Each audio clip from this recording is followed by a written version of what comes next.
Hey, what's up guys, and welcome back to the channel. And today we're getting into some shocking confession threads, and oh boy, today's confession threads are disturbing, depressing, and like the title says, shocking. So you're gonna want to make sure to stick around. And I'm reading these confessions from you guys who submitted your confessions and some confessions from Reddit, so it's a wild mix. And if you would like to see your confession in a future video, please send to the email on screen now. Thank you. And make sure you like the video and subscribe to the channel. The channel subscriber goal is 1 million subscribers, so please subscribe. And all right, without further ado, let's get into some shocking confession threads. Life sucks being a predator. I'm a male in my early 20s, still in college. And before anyone freaks out, I'm not going to go out and R-word a young person. Seriously, gay people don't go around R-wording men. Straight people don't go around R-wording women. Why the F does everyone think preds are going to go crazy and R-word the first young person who looks cute? By the way, I'm gay. Also, I have to refer to them as young people in this context instead of, an actual name. But yes, we are talking about a little person. Very disgusting. I've been this way for a while. No parental abuse, no early childhood incidents. In high school, I kept wondering why other kids could find adults attractive. I waited for myself to start being attracted to older people, but it never really happened. Now I'm almost done with college, and after several failed relationships with people my own age, I'm pretty much ready to give up. I'm tired of not letting my partners down. I'm tired of not feeling the same way back. Jesus, when we have intimacy, I can't even finish without fantasizing about younger people. My sister knows I'm set up to get help. I'm so tired of people saying help is the solution, as if people have any idea what help entails. Am I going to discover that I'm actually attracted to people my age, and my attraction to younger people is part of a traumatic childhood I don't remember? Maybe I'll be told that I just have to develop coping mechanisms for dealing with the fact that I'll never be able to get into the kind of relationship I want to be in. Or maybe I'll go through some therapy to convert me to a more normal, intimate preference. The same kind that homosexuals of the past were forced through. And you know what the worst part about this is? More than the fear and the paranoia and the chronic anxiety, it's the fact that I can't even trust my own judgment anymore. I have tried so hard to convince myself that having intimacy with young people is inherently wrong, but I really can't. It doesn't make sense to me that having a finishing would be fundamentally detrimental, and I think that anything beyond that is a factor of culture and society. But who am I to say that? I'm probably wrong anyway. After all, 99% of the rest of the world disagrees. I see people online be racist. I see religious people openly talk about how they know God exists. All these groups of people are so sure of themselves. Maybe I'm just as delusional as they are, but it really doesn't matter. Because as I said, I wouldn't want to get into a relationship with a younger person at this point anyway. And really, I don't care if I'm right or wrong or why I feel this way, because at the end of the day, I'm still in the same position. Maybe in 100 years, people will look back and wonder why everyone hated predators. Or maybe someone will invent a cure that cures being a predator, and no one will have to deal with it anymore. In any case, none of that's going to happen in my lifetime. As far as I can see, there's only one way out, and I think we both know what that is. I guess I should probably state my opinion on intimacy in general and see if anyone can convince me otherwise. When I said that I didn't think having intimacy with a younger person was inherently wrong, I meant it, but I didn't mean that having intimacy with a younger person doesn't cause damage in practice.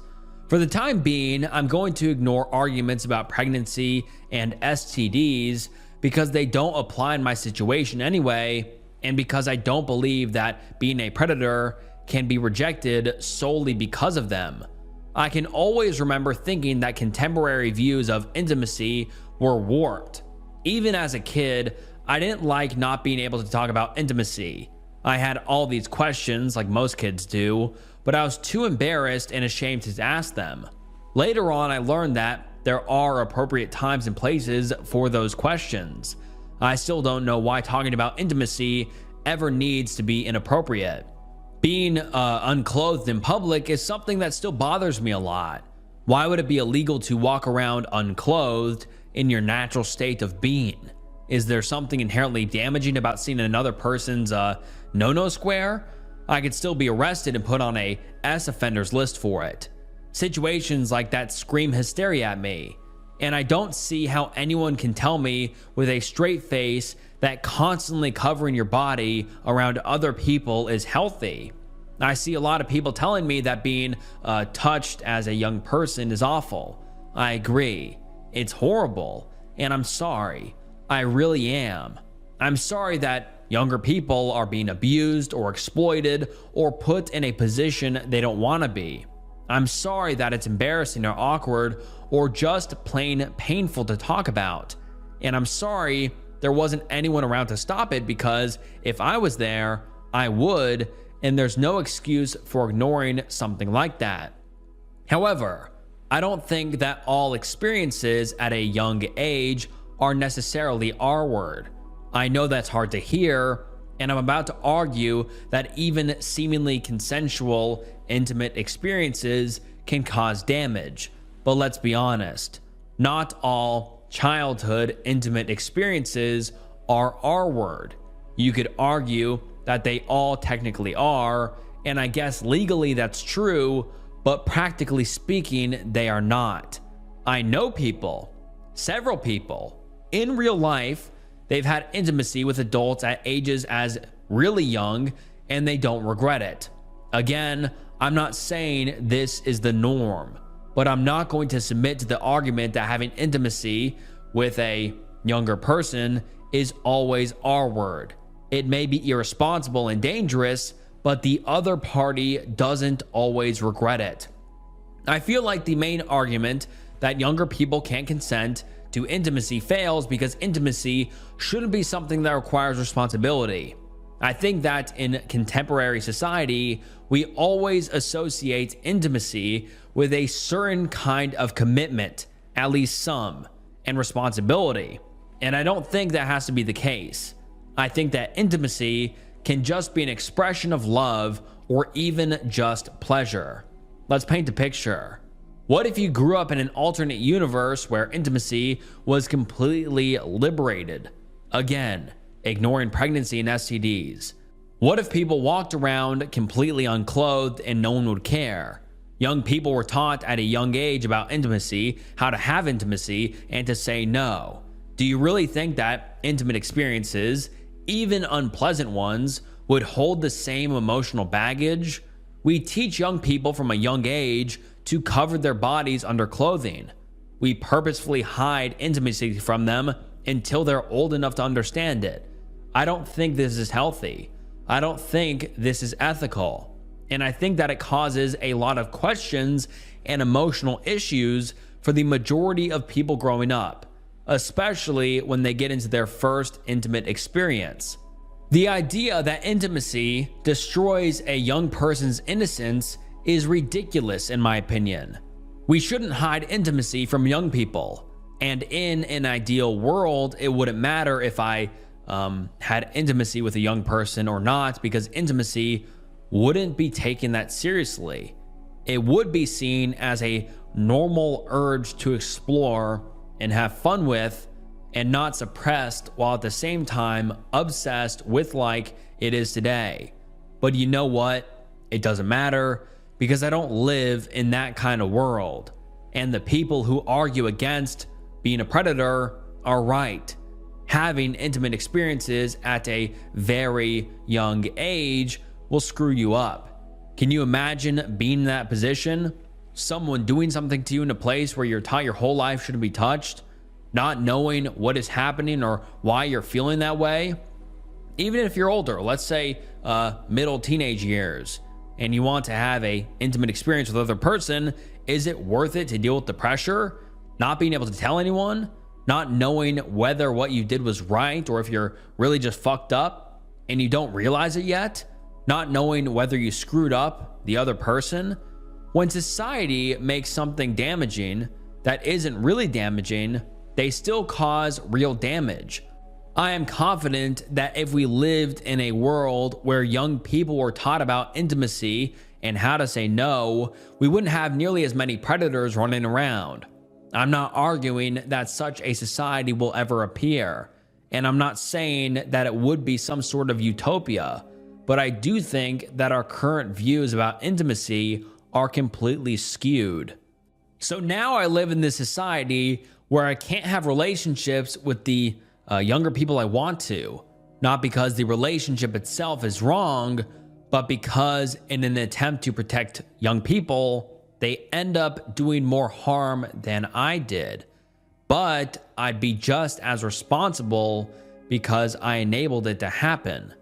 This is what the world is like, seen through the eyes of a predator.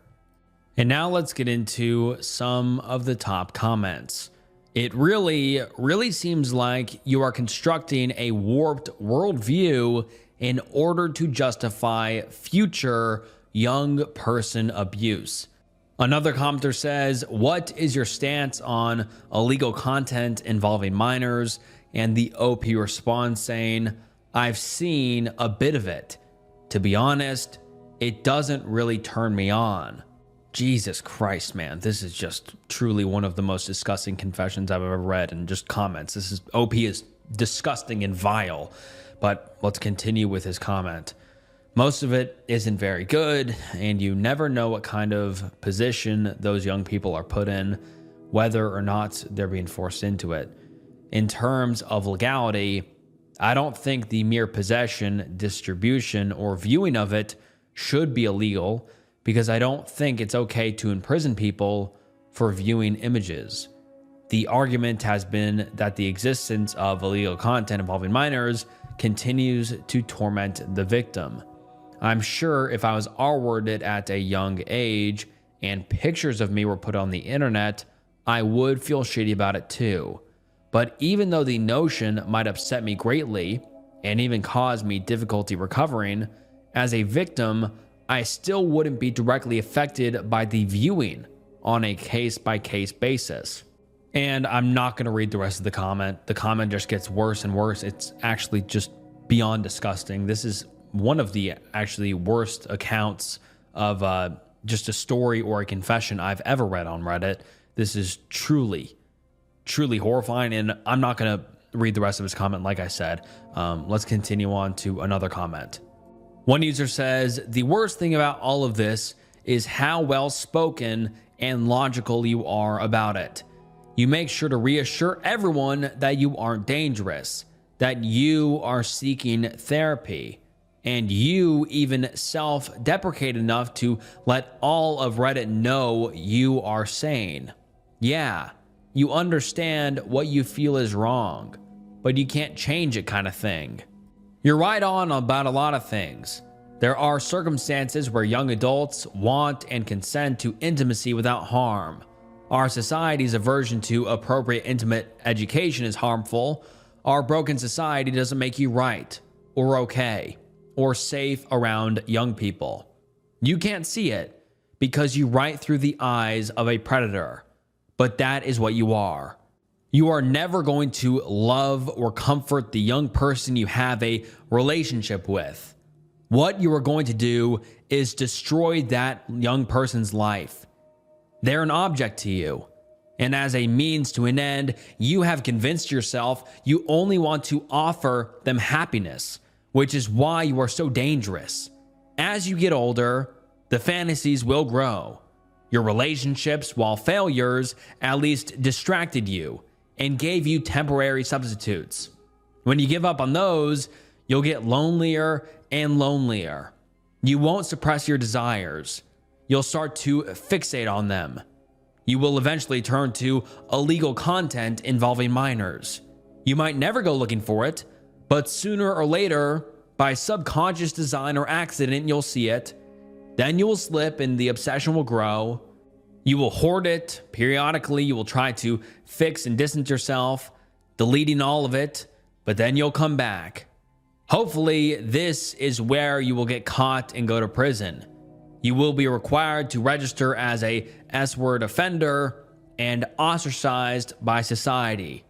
Your life will go on, but you will at least be a monitored and semi-controlled threat.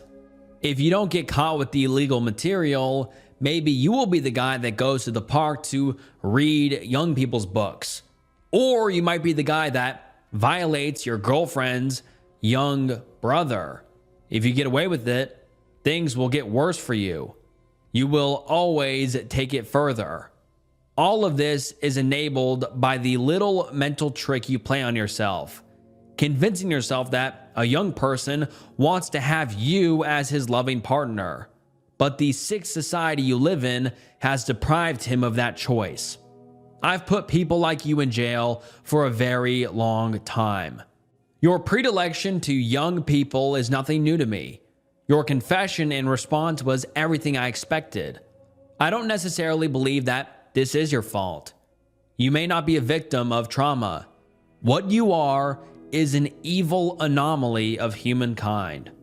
You are the person every loving parent fears. You see a young person smile and feel arousal. You can't help what you are, but what you are is evil nonetheless. The responsible choice for you is to seek chemical, I can't say the word, but an operation so you no longer feel arousal, so you can never hurt anyone. Then again, we can no longer execute you in the United States. I would, just so you know. My instincts as a male are to protect my young. This is too long for Reddit to read, so some people will downvote it for that. My unapologetic statement that you should be executed will make it even worse. Not many people will read this, but I hope that you read this. Because if what you say is true, you need to know that you have a sickness to which there is no cure. If you cannot incapacitate your ability to act on your desires, you will ruin your life and eventually the life of someone's loved one. And when you do, I will find you. It may not be me personally, but rest assured, you will die in prison. This is what your world is like, seen through my eyes. And I think I'm done reading comments because I'm too grossed out, to be honest. I've never been as shocked and disgusted and horrified as a comment section before, because a lot of the comments here are actually people who see young people the same way as him. They defend the OP. They say, oh, you don't have a problem. That's totally okay that you think that way. And so it became, honestly, a cesspool of people that think the exact same way as the OP. And some people in the comments are saying, hey, you're not a criminal yet. It's fine. You're not going to become a criminal. People who think this way will eventually act on it. Even though they are just fantasies right now, allegedly, he's still viewed illegal content involving minors. He says, oh, that's totally fine. I don't think it's bad that you can view illegal content involving minors. I think you should be able to. This guy keeps coping and defending against his problem. And to be honest, I just feel beyond grossed out because this became a cesspool for people defending and trying to talk with the OP. And it's really gross seeing the way they interact with each other because they think the same way. They like young people. They don't think that the way they think is wrong. They don't view their worldview as completely terrible and disgusting. And just, man, this post really just grossed me out. And I'm sorry for my yapping, but this just made me feel sick. And even a comment right here. Someone says, as a parent, your words make me feel sick. And I agree. And then someone actually replies to that saying, as someone who has been abused, the comments defending him make me want to cry. And then someone replies to that saying, the fact that you were downvoted is fucking sick. Glad to see this post brought out all of the creeps and predators and their sympathizers. It's a sick world we live in.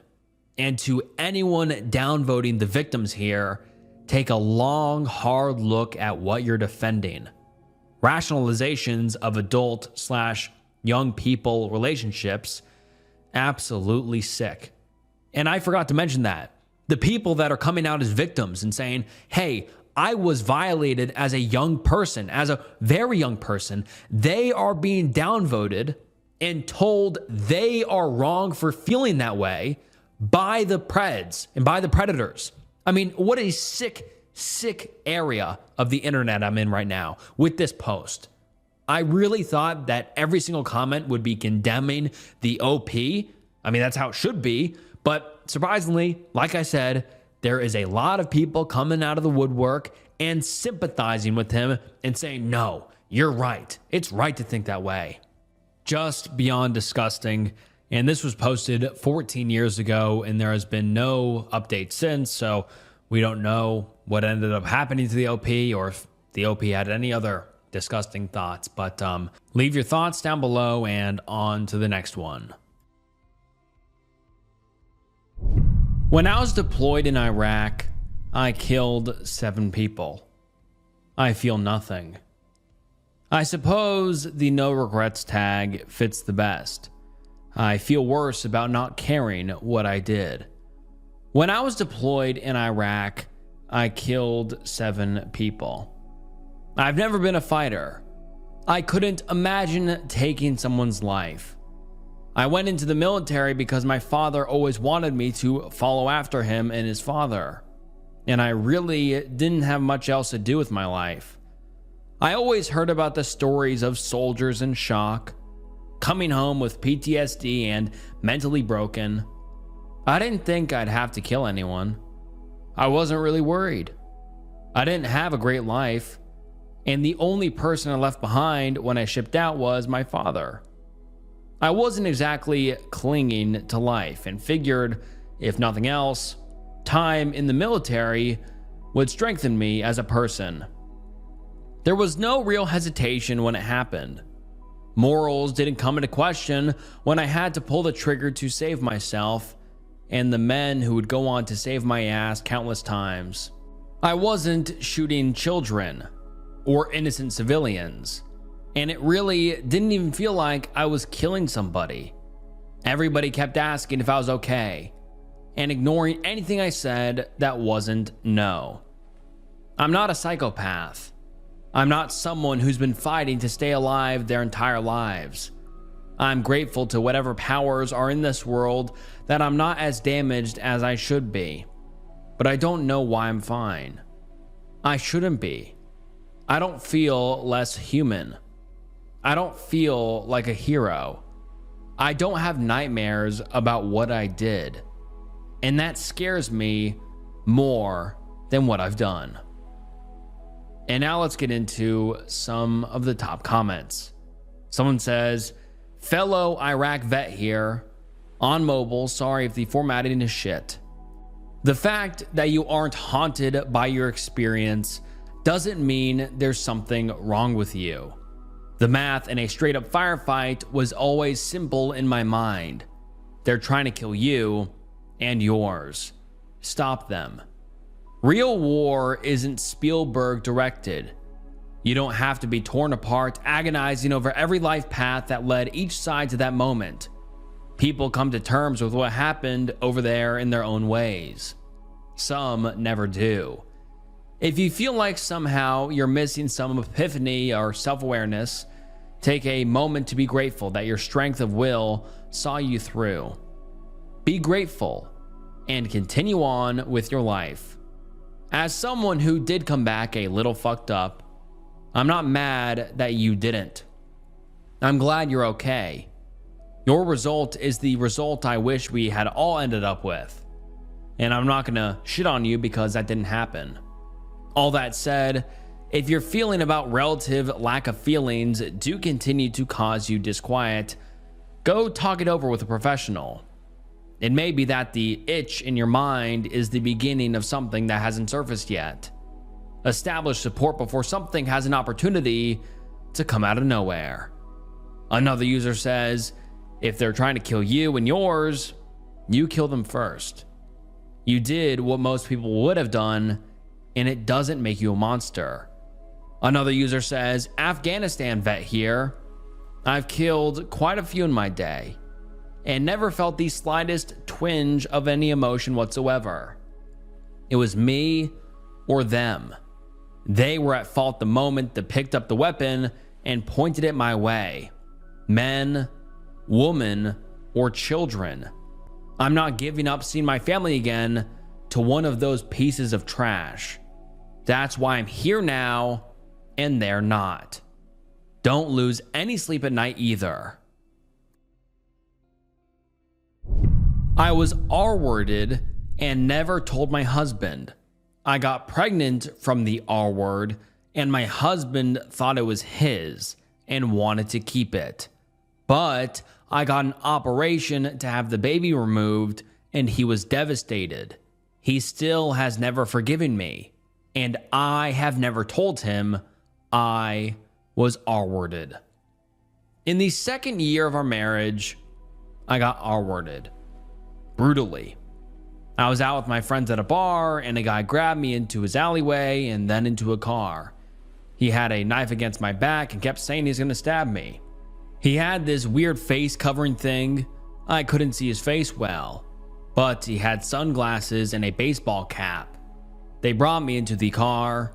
There was another guy in there, guy with huge sunglasses and a baseball cap as well. They were clearly trying to cover their face.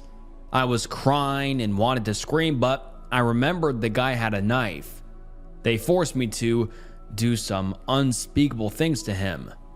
Then they brought me to some empty car lot and brought me outside and did some more unspeakable things. I was still crying, and it lasted for hours. They would do it with multiple people, and then they left. And they said they would kill me if I told anyone, and that they have my picture. I didn't fight back, so they didn't physically beat me or anything. All I had were some bruises from when I fell, and some other things from the things they did to me. I was stuck in the middle of nowhere, with like 25 missed calls from my friends who were at the bar. I obviously shouldn't even need to express how horrible it was, how traumatic. This isn't my confession. My confession is that I never told my husband. Ever. I was so horribly ashamed of what happened, and so devastated and horrified and embarrassed, I knew it would absolutely destroy my husband and find out what happened to me, so I decided to never tell him.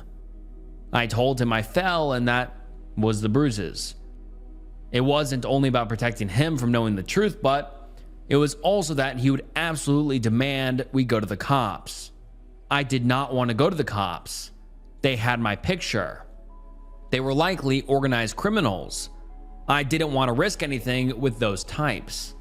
There were certain things which didn't add up in my story, like where the hell was I for 4 to 5 hours while my friends thought they lost me, but he never asked more.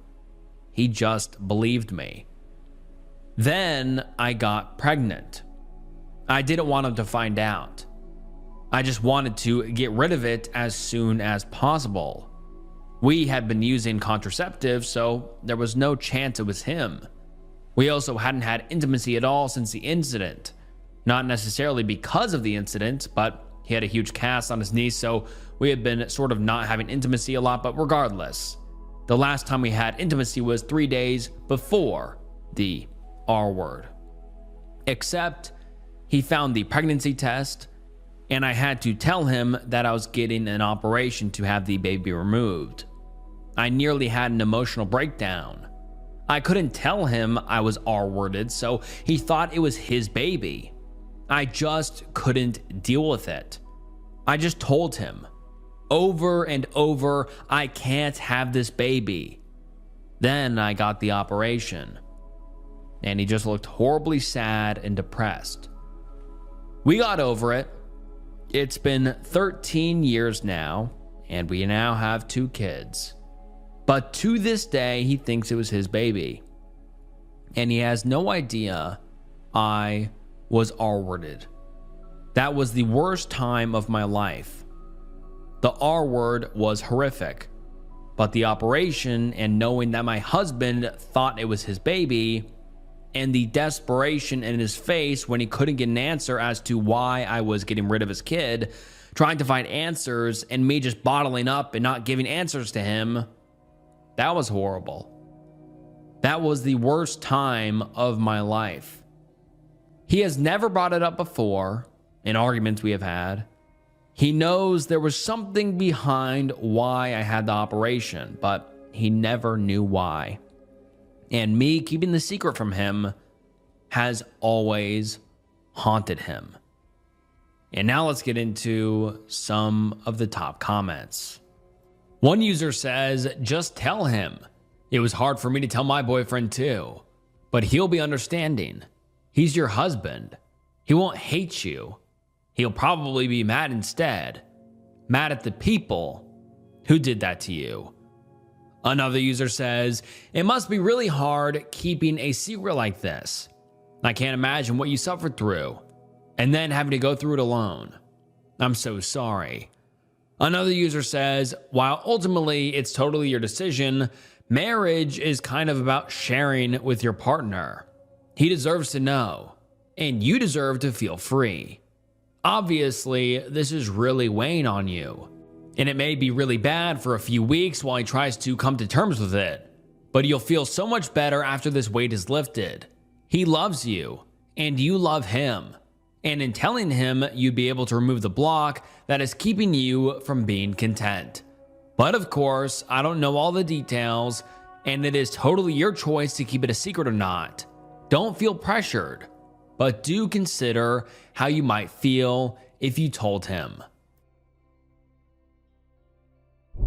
My confession is not something necessarily about me, but more of a secret that I know and have been keeping for a while now. I've never experienced or even got exposed to this specific topic, so I want to preface this story by saying, I currently am still struggling on how to even react, feel, or act towards it. I just hope getting it out of my system will help. If anyone has any genuine advice, please feel free to share. For context, I grew up in a large family with lots of cousins that are closer in age with one another. I'm 26 female. We all range through the 1 to 7 age gaps. We had a very fun and vivid childhood because of that. As we grew older and started to do our own thing and go our own ways, some cousins grew a bit distant. Some moved further away from home, while others grew a lot closer and became more present in my life. These are the ones my confession is about today. These 2 cousins of mine are siblings and both male.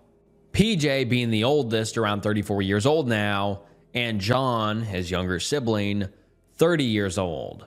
Growing up, we all naturally looked up to PJ, because not only was he the oldest, but the coolest in our eyes. The first one to throw house parties, had multiple rock bands, was very expressive, lively, opinionated, and knowledgeable, be it on politics, philosophy, or on cool underground music.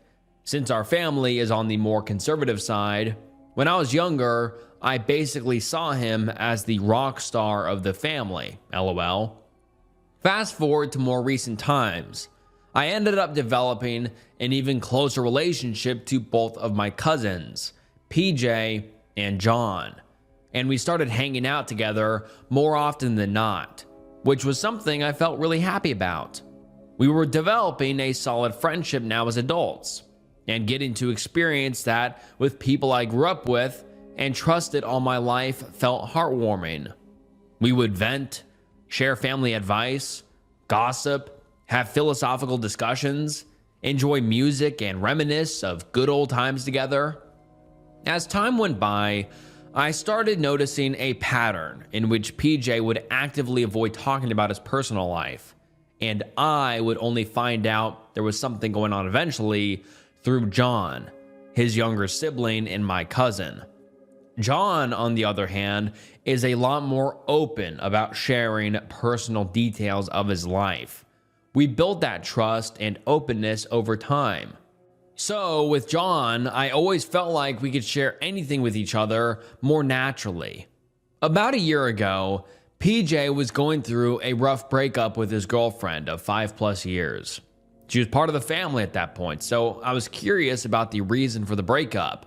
At that time, I'd ask him what happened, but he never gave a direct or clear answer. He would always say things in broad terms, such as they were fighting more often, but that he still thought she was an incredible person. Things of that nature. Since he was never one to open up easily, I decided to not push it and make him more uncomfortable, so I didn't ask any further questions regarding that. They ended up months in a cycle of breaking up and getting back together and then breaking up again. I knew they were going through some shit because occasionally I'd meet up with John and he would update me on things.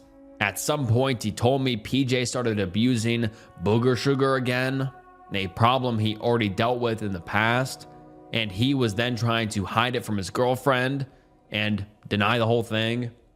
The problem is, booger sugar not only obviously makes him act differently, but he also has diagnosed epilepsy. So he would do the booger sugar whenever he had the chance, then proceed to have a convulsion. John, being basically the only person he trusted with everything, had to deal with this situation for a good chunk of his life, having to pretty much babysit his older brother to make sure he wouldn't die by choking himself whenever he decided to go on booger sugar benders. This loop continued for a few more months when they eventually broke up. A couple of weeks later, PJ was already introducing me to his new girlfriend. Nothing outside the ordinary since he's the serial dater type, and all seemed to be going well at first. Even though most of the time I've met him at our local bar, he was clearly under the effect of something. I don't know which drug precisely. Also, John was busier with work, so I'd meet him less often, but continued to hang out with PJ and his new girlfriend occasionally. Fast forward to more recent times. I coincidentally became close friends with a mutual old friend of PJ's this year. This friend also happens to be best friends with PJ's now ex-girlfriend, so he knew everything that went down at the time. We were hanging out, just chatting one day, and I asked that friend if he knew exactly what happened that led to them breaking up. He looked at me with a concerned stare. "Oh, so you don't know?" Then hesitated a bit on what to tell me. I could tell by looking at his face it was something heavy. After struggling a bit with his thoughts, he said he'd prefer it for me to hear it from PJ's ex-girlfriend. We often frequent the same places, so we're still friendly.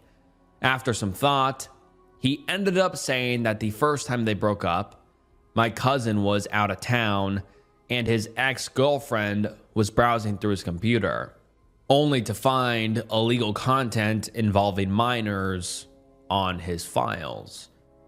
It caught me completely off guard. I sat there speechless, and ever since, it hasn't left my mind. I never thought someone this close to me, someone I looked up to and grew so fondly of, was allegedly consuming one of the darkest, most vile types of materials to exist in this rotten world. I didn't get to know details or the aftermath of anything else past that, and I'm not sure it would change much. After the breakup, apparently the whole situation died down. PJ and ex-girlfriend went no contact. Understandably so. I also know John knows because I recall one instance where he seemed very distraught. But because we were at a birthday party at the time, he was trying to brush it off. He told me later on we had to have coffee someday to talk, but unfortunately, we hadn't found the right time due to both of our schedules and life circumstances. PJ and his current girlfriend keep texting me occasionally to hang out, but I've been throwing excuses to not meet them ever since I found out. I don't know if PJ's girlfriend is aware of this. They've known each other and been friends for years, so I really don't know. I don't know her that well. So what's going through my mind is, should I cut contact completely? He always looked after me, like a sister, and never showed any signs whatsoever. Quite the opposite. Are people who consume illegal content involving minors inherently evil? Are they capable of change? These are all questions I have no idea of. It'd be easier to say or judge someone online, or when you at least expect this type of behavior from certain types of people. But I never in a million years would have guessed that person would be PJ. I don't know how to react. If I tell this to anyone in real life, word could spread. Other family members could find out. It could very well ruin his life. Am I being a terrible chicken shit of a human being for considering keeping this a secret? Because I can't seem to detach my emotions from the facts, and I don't want to be the one to ruin his life. At the same time, I can't never look at him the same again. And it's painful. Just writing this out took me weeks because it brings me so much anxiety. I had to write it in chunks and take breaks in between. I'm sorry if it's too big of a confession, but if this makes it in a video, I'd appreciate to have your perspective on it. And anyone who had some experience with this, thank you again for everything, Snook. I hope you're taking care of yourself. Much love. And all right, I'm going to try to give my best feedback. I mean, this is a very heavy situation and secret you have to bear. I appreciate you feeling open to tell me about this or tell the channel about this. And hopefully some people in the comments can give you some great advice. But, you know, this is just advice. This is just my kind of take on it. But I think you should really confine in a family member because you shouldn't have to carry this weight alone. You really shouldn't. This is such a shocking and heavy secret that you've just been told. And in no way should you have to carry this yourself. And also, if you do tell someone and it gets out, you shouldn't feel responsible for ruining his life. He did something illegal, and if, let's say, he gets the consequences of his actions, that's just the consequences of what he was doing. You're not responsible for ruining his life. He ruined his own life through viewing that disgusting material. And so what I think you should do is ask your mom, dad, or another family member you really trust and ask their feedback on it. Tell them, because you should not have to carry this weight alone. I mean, this is, I can't imagine finding something out like that, especially someone you trusted so deeply, someone you cared about, someone you loved, and you find out this horrible secret that they've been hiding. And so my advice is just, I really think you should talk with somebody, because you should not carry this alone. This is very heavy, very serious. And yeah, that's just my advice. You don't need to listen to it, but that's what I would do, because I mean, I don't know what I would do. So I just probably talk to someone I trust deeply.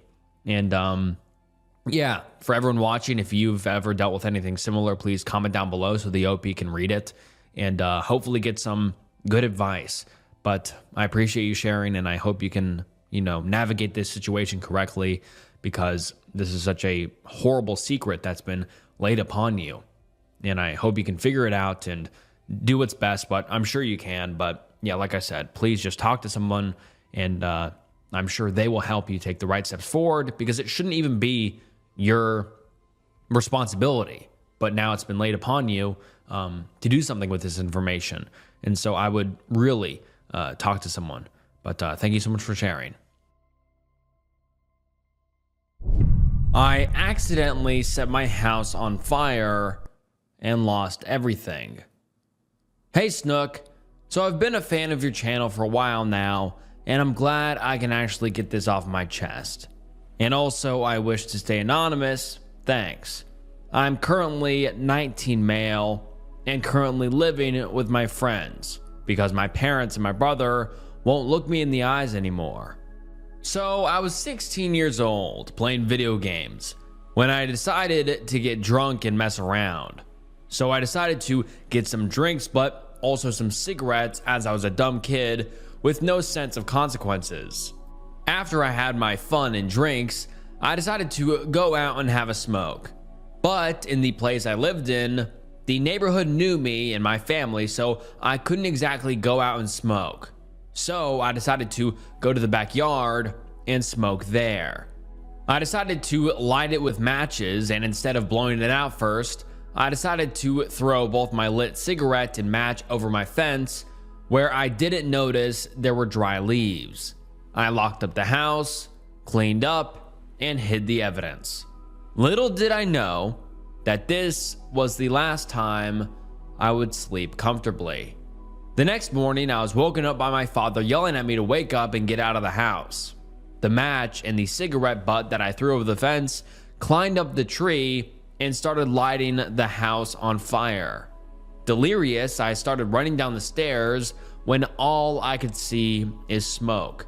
I cover up my face with my shirt and started running through the smoke and eventually out of the house. Firefighters came minutes later and tried to put the house out, but it was too late. Everything inside has been burned to ashes, and the outside was charred and unrecognizable. I am fortunate enough that both my parents and my brother came out alive with minimal injuries.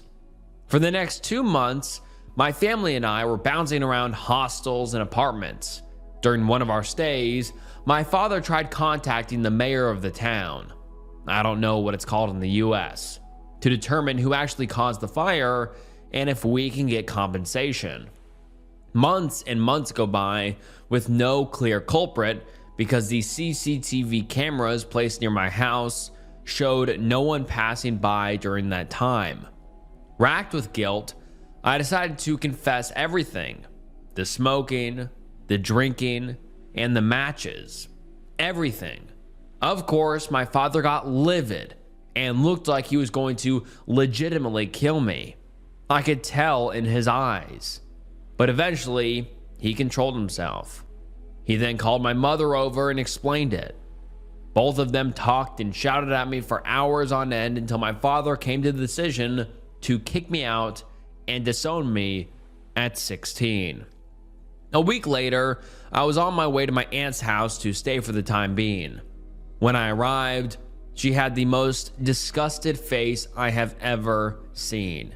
She looked at me as if I have the worth as the gum stuck to her shoes and swore that she won't ever feed me, and as soon as I turn 18, she'll kick me out of the house.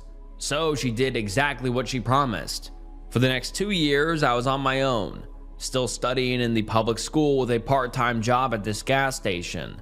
And right on cue, the day after I turn 18, I get kicked out. Thankfully, I had a friend in college who let me stay in her place until I get back on my feet. I know it's all my fault, and I won't ever forgive myself for what happened.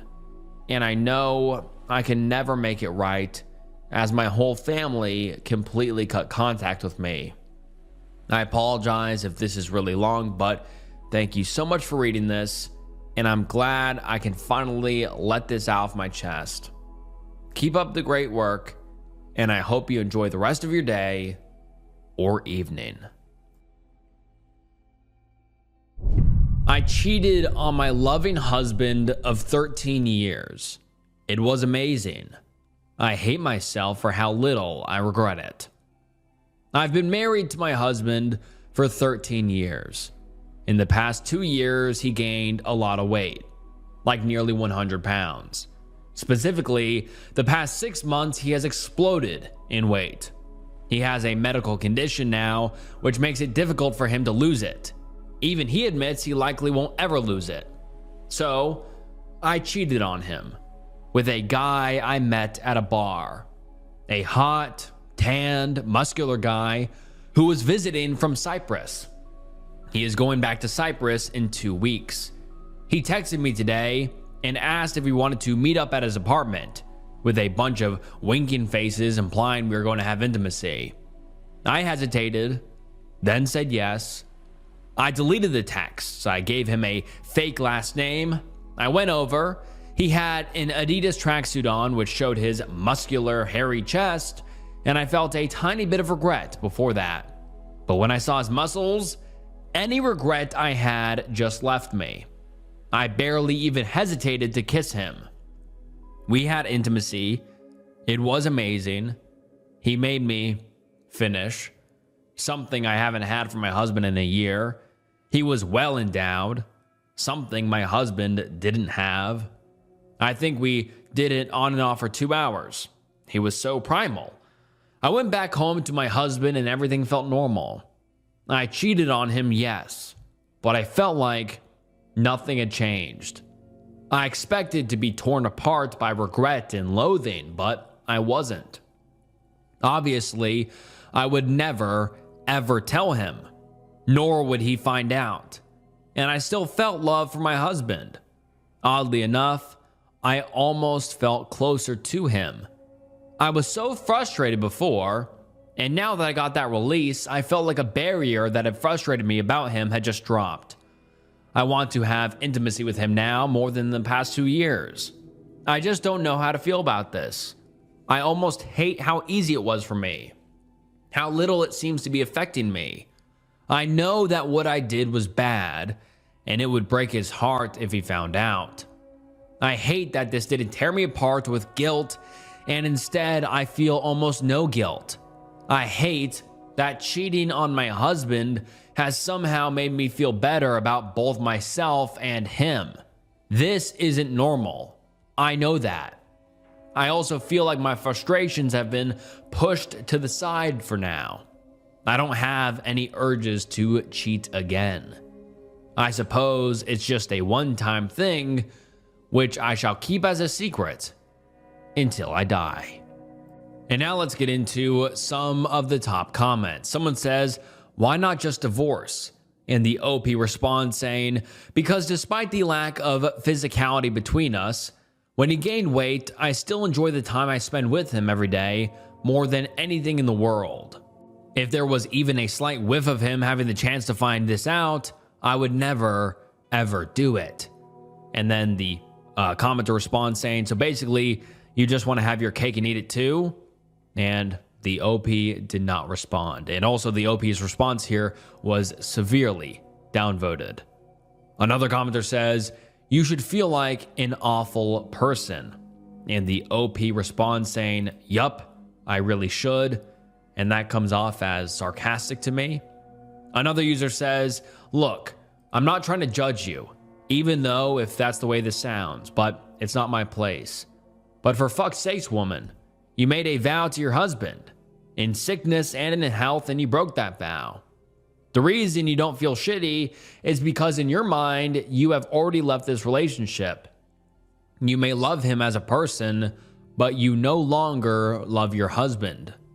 Sorry, ma'am, but you don't deserve your husband." Another user says, "He will find out, and if he has any balls, he will kick you to the curb." Edit. I have more to actually say. Shit like this kills me, dude. 13 years and not one meant a fucking thing to you. Holy shit. Because he disgusts you? Him and his medical condition and his fat? That makes you so sick that you say to hell with 13 years? Holy shit. And people are just like, well, it's only human. God, people are too desensitized. All that time, lol. What a waste. You still like spending time with him, so you don't want a divorce, but it's okay to stab him in the back, right? You might as well tell him to go F himself. People have needs, then you need to cut him loose and be alone. Ask Me Anything. I killed 2 people. It's been 2 years and 4 months. Every day that goes by is very one foot in front of the other. I'll make a long story short. It was a freak accident, to say the least. A horrific freeway accident. No drinking or drugs, speeding, texting or calling, reckless driving, etc. The highway patrol officer who read through the reports told me, "You would have had to be a ninja to avoid it. You are not at fault." Relief, right? Wrong. Survivor's guilt. Sadness for their family. Sad for them. Guilty that I facilitated their transition. Angry that I didn't do things differently. Wanting to commit S-word because I know I don't deserve to live more than them. The list goes on. It's hard to drive because I get flashbacks, panic attacks, shaking, crying, nightmares of that night. They didn't deserve this. Their family doesn't deserve this. They were both beautiful people with potential, love, family, life. And then it's over. And I did it. I've come to understand how different forms of guilt works, and I have become accustomed to the torture I inflict on myself mentally. I deserve at least that. I will never fully forgive myself, and I will never get over it. I think of them often. Sometimes I watch their videos. I include them when I pray and meditate, and I ask them to forgive. I pray for their families to find healing one day. They were heroes. They were beautiful people. And now let's get into the comments and the Ask Me Anything. One commenter says, "If it's not too triggering for you, how did the accident happen? Why was it so unavoidable?" I was in California at the time, on the freeway at 2:30 a.m. I was cruising along in the fast lane. Traffic was minimal. I was going 65 to 70 miles an hour. The freeway was nearly picture black. As I'm rounding a curve, I see it. There's a car flipped over on its hood, horizontally blocking my lane. In that split second, my headlights shine through the car windows, and I see no one inside. I didn't even have a chance to stop or swerve, and of course, there was a car riding on my right side, so I would have likely hurt or killed them if I jumped over too abruptly. I slam into the vehicle and get out. As soon as I get out, I see 2 dead bodies laying on the opposite side of the freeway. And for the next couple of minutes, which felt like an eternity, I spent hopping from one side of the center divide to the other, as other cars are slamming into the wreckage on my side. And with no shoulder on the inside, there was nowhere to safely go. I attempted to run towards one of the bodies, and I see what can only be described as blood. There was nothing left to distinguish if that person was male or female, or even human. Long story short, first responders arrive, and I was questioned 4 to 5 times by different people and given a sobriety test, which I passed. They kept asking me if I saw any pedestrians on the freeway, and I said no, because I hadn't. It all happened so fast, in a final destination kind of way, and I sincerely didn't know how they got there. I just assumed that the wreck they had prior to me getting to that point is what ejected them. It took 9 months of investigation, making sure my car wasn't malfunctioning, speed wasn't a factor, recreating the scene, asking witnesses, checking my phone records, etc. And the police finally explained to me what happened. There were 2 cars that collided, maybe 1 minute before me. One flipped, one pulled over to help the guy out of the car. They all stood on the blind side of the car after they got him out, and that's when I came. The police told me I would have had to be a ninja to avoid that, and that the lack of lighting, the blind corner, And the fact that they were standing on the freeway is what went wrong. And all right, guys, that wraps up some shocking confession threads. And man, this video was heavy. This had some disgusting confessions, some horrifying confessions, some depressing confessions. And yeah, take care of yourself, guys. And if you'd like to see your confession in a future video, please send it to the email that was on screen in the intro. I appreciate everyone who shares their confessions and feels comfortable getting it off their chest. I'm glad I can create a safe space for a lot of you. But yeah, this video was heavy and dark. So yeah, hopefully you found it relatively interesting. And comment down below if you'd like to see more videos like this in the future. And make sure you like the video and subscribe to the channel. The channel subscriber goal is 1 million subscribers. So please subscribe. It helps more than you know. And all right, that's enough yapping from me. Thank you all so much for watching. And this was Snook. And I'll see you next time. Bye.